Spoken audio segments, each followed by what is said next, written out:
পুজোর শেষ মুহূর্তের প্রস্তুতি, আর আমি চলে এসেছি অমর সঙ্গীর সেটে। চলুন।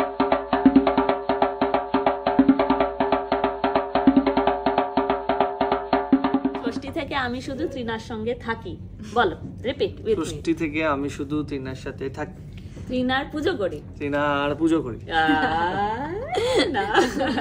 কিরকম করে করো একটু দেখি। এরকম ভাবে এই বছর কলকাতাতেই থাকি। যখন পুজো হয়, পুজোর সময় অন্য কোথাও যেতে একদম ভালো লাগে না। কি করব এখনো সেগুলো ভাবা হয়নি, কিন্তু কি পড়বো সেগুলো আমি তৃণাকে বলে দিয়েছি যে আমাদের যে বুটিক আছে ওইখানে আমাদের এই 5-10টা লুক তুমি একটু বানিয়ে দিও, আমি একটু করে পরে নেবো। আরে তুমি যেহেতু নীলের অমর সঙ্গী, নীল ওর বুটিক থেকে প্রচুর প্রচুর প্রচুর সুন্দর সুন্দর জামা কাপড় দিয়েছে।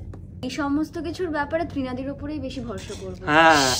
সেখান থেকে ও মাঝখান থেকে নাম নিয়ে গেলে তো হবে না, আমি তো নাম নিতেও চাই না।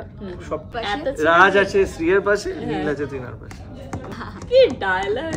আমি সকালে তোমাকে বলতে পারবো ষষ্ঠীর দিন আমি কি করছি। তাহলে একদম last call, last and final. আমাদের সেরকম ভালো খাওয়া দাওয়া হবে। আর শ্যামাপ্তির সাথে কথা বলে আমি এটা বুঝে গেছি যে কালী পুজো অব্দি অন্য ডায়েট আছে।